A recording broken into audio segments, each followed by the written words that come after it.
just because it feels uncomfortable doesn't mean it's not good. I think so often, not only on film, but in life, we so want to feel comfortable, but that doesn't always bring the best results. If I look back, I think some of my more successful things, in my point of view, have been the things I've been most nervous about and probably most unsure when I began. There's something about jumping off that cliff, which means you end up going for broke and probably end up taking a few more risks, if you know what I mean. Where you want to get to in life is never as important as the way you want to live your life.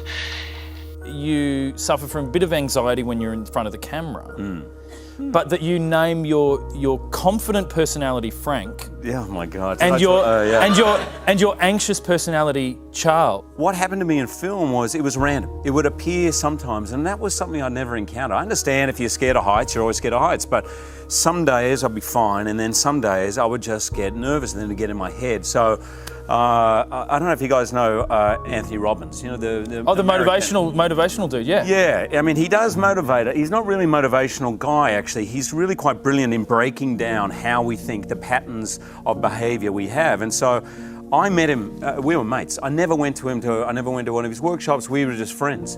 And I rang him, I said, mate, I want to come to you professionally. I need to ask you a question. He said to me, what the biggest mistake people make with fear is saying, oh, I'm scared, I hate this, get it out, I don't want you near my life, this is not helping me, and you get obviously really wound up.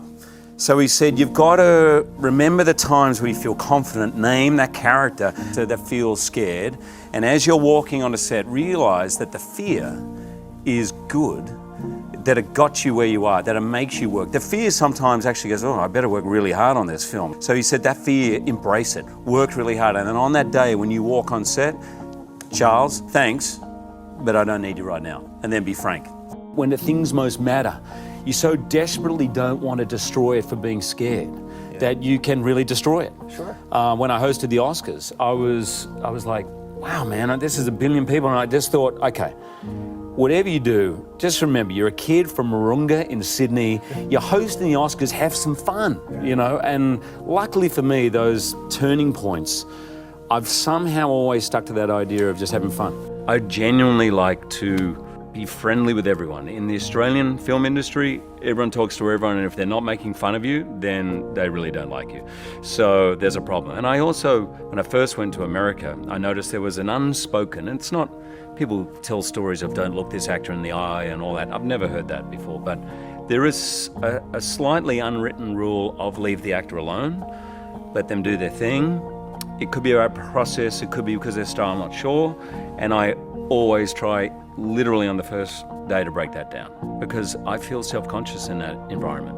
I'd much prefer a grip, making fun of me than calling me Mr. Jackman and then saying nothing until they say, thank you, it's been great working with you. You know, I much prefer to feel we're in it together. Because I didn't come into this business, my first job was 26, I did not come in fully formed. I always feel that I'm a work in progress, and there is absolutely, I promise you, no way I would be standing on this stage with this extraordinary honor if it wasn't for the many, many people. And I know it's easy, and you hear people all the time thanking their team, their agents, and it always feels like perfunctory. Well, when I came to Hollywood, I was about 30 years old. I wasn't a kid. I felt I understood people a little bit. I had no idea, really. I met 1,000 people. And 3 of those people I met are still with me today, 15 years later. And my whole approach to meeting them and trying to decide who I was going to work with was the Aussie good bloke rule, because I had no idea if anyone could do their job. I mean, everyone seemed great to me. So I just applied, if they seem like a good bloke, if they seem like they're true to the word, if they seem like they're genuine, then I'm going to go with it. Raising 5 children alone, there must have been some system of organization. Now I find it hard to believe how well organized it was. It was chores written up, we had chore sheets. So 5 kids, 5 work days to the week. The weekends were a little different, but so once a week your job would be the dishwasher. Once a week would be dinner, so you cook dinner. Once a week would be the lunches. Once a week would be the washing. Monday nights would be the communal clearing of the clean washing on the table. Saturday mornings we had chores. Sundays was always Dad observed the Sabbath, so we had to go to Sunday school, and then we had Sunday lunch. It was very, very organised. And from age 8, I was doing my own washing, ironing my own clothes. I mean, I'm sure there's other kids who did it, but to me it was normal. To this day, if someone cooks for me, I automatically get up to clean, because if you cook, you don't clean. If you clean, you don't cook. And all these things that I learned from my dad, and it was just survival for him. You know, he had 5 kids and a full-time job. Everyone had to pitch in and do something. He had 5 kids, a full-time job, and he traveled. Yeah, he traveled. I think I started acting to try and work myself out. I don't think I ever thought about becoming an actor. I stumbled into an acting class, and I remember thinking, everyone should do this. This is kind of the breathing, the learning to just let go of yourself, have fun, learning to trust your instincts and not be afraid of what other people think about that. These are tools for life. I probably thought that was going to be the end of it. It's like a good self-help class, you know? And I was probably 26 before I got my first job, so it took me a while. I was a slow learner. Well, in general, when I was younger, everything, if I can be critical of myself, just mattered too much. I mean, not just acting. I can look back now and go, oh, come on, you know, it was a game of cricket. It wasn't the end of the world, but at the time it felt like that, and I think at the beginning of my career, it all felt like that. If I didn't get a gig, or if the gig didn't go well, or... The other thing for me has been choices, making choices. I learned the hard way sometimes, doing things that I didn't feel were right, went against my gut on it. That's hard. And I really try to avoid that now. And actually failure, if you really believe in it when you say yes, is fine. I'm with you. If you know why you did things. Right. And you're kind of pure and you're in that, you can live whatever the outcome is. Yeah. Because you can't control everything.